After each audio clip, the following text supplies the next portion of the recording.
নির্বাচনের শেষ দিনের প্রচারে মারধর, গাড়ি ভাঙচুর ও পথ অবরোধের ঘটনা ঘটল মোহনপুরে। বিজেপির অভিযোগ, দাদন বিধানসভার প্রার্থী অজিত কুমার জানার সমর্থনে বাইক মিছিল চলাকালীন তৃণমূলের দুষ্কৃতীরা আতলা এলাকায় মিছিলের ওপর অতর্কিতে হামলা চালায়। সেই হামলায় প্রার্থীর গাড়ি ভাঙচুরের অভিযোগের পাশাপাশি বিজেপির বেশ কয়েকজন কর্মী সমর্থকের ওপর হামলা চালানোর অভিযোগ তুলেছে বিজেপির অভিযোগ, অনেকেই আহত হয়েছেন, বাইক ভাঙচুর করা হয়েছে। পুলিশে জানালেও কোনো পদক্ষেপ হয়নি।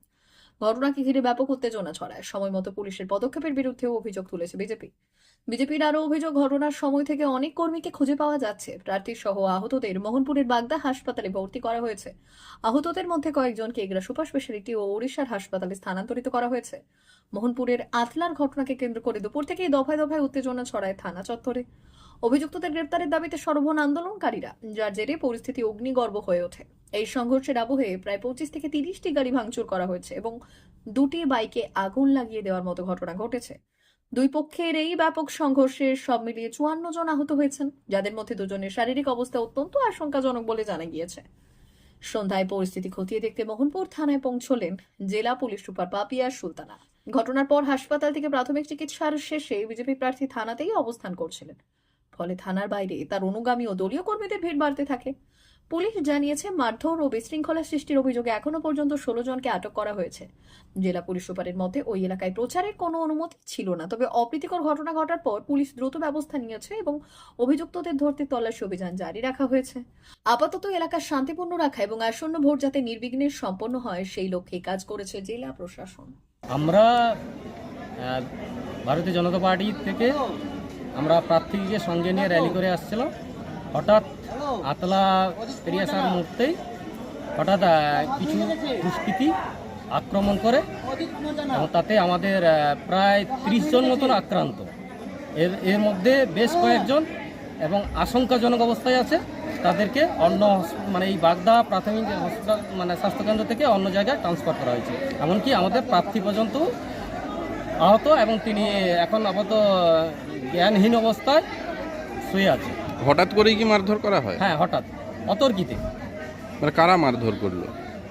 এবার কারা মারছে, নিশ্চয়ই আমাদের অন্য শাসক দলের বা অন্য কোনো জঙ্গি গোষ্ঠীর কোনো কেউ। এখন পরিস্থিতি কি আছে? এখন পরিস্থিতি সেখানে উত্তপ্ত। প্রশাসনকে অনেক চাপ দেওয়ার পরে প্রশাসন ফোর্স পাঠিয়েছে। তবে সেটা যদি আরও তাড়াতাড়ি পাঠানো হতো তাহলে এতটা দুর্ঘটনা ঘটতো না। সেখানে মানুষজন বলছেন তাদের ঘরে বিজেপির কর্মী সমর্থকরা ঢুকে পড়ে ওদেরকে দাবি করে যে তোমাদেরকেও জয় শ্রীরাম বলতে হবে। স্বাভাবিকভাবে ওনারা সেটা বলতে চাননি। তারা কিন্তু পাল্টা স্লোগান তখন দেন, জয় বাংলা। এতে বিজেপির মানুষজন ক্ষিপ্ত হয়ে তাদের উপর আক্রমণ করে।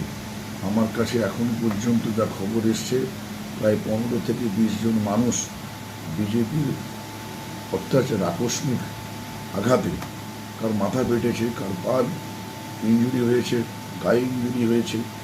শুধু তাই নয়, ওরা সাধারণ মানুষ থেকে শুরু করে ওরা মাদ্রাসা গিয়ে ঢিল ছুঁড়েছে এবং মাদ্রাসার ভেতরে নাকি ঢোকার চেষ্টা করেছে। খবর, আমি এর সত্যতা এখনো জানি না। আমার কাছে কিছু ছবি এসছে যেখানে দেখা যাচ্ছে মাদ্রাসার কিছু কাঁচ ভেঙে পড়েছে।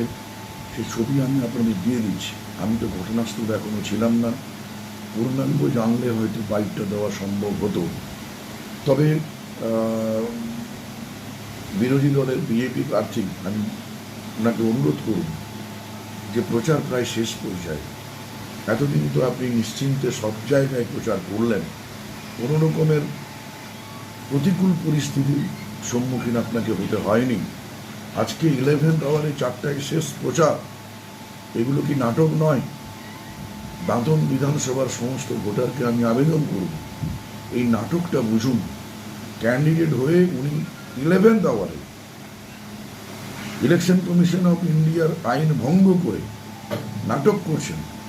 আইন হাতে নিয়েছেন, সেটা যে পক্ষেরই হোক না কেন, irrespective off party, irrespective of community, যারা গণ্ডগোল তৈরি করেছেন এবং আইন নিজের হাতে দিয়েছেন, তাদের কাউকেই আমরা রেয়াত করব না। সারা রাত রেড হবে এবং আগামী 2 দিন 48 ঘন্টা যতক্ষণ না ভোট শেষ হবে, এই এলাকা যাতে শান্তিপূর্ণ থাকে, বাইরের কেউ যেন এলাকায় ঢুকতে না পারে, কোথাও কেউ যেন প্রচার করতে না পারে এবং কোথাও কেউ যেন কোনো থ্রেট করতে না পারে, সবাই যেন পিসফুলি ভোট দেয় সেই চেষ্টা আমরা করব। আর বাকি সবাইকে আমরা আবেদন করছি সব তরফে, কেউ গুজব ছড়াবেন না, গুজবে কান দেবেন না।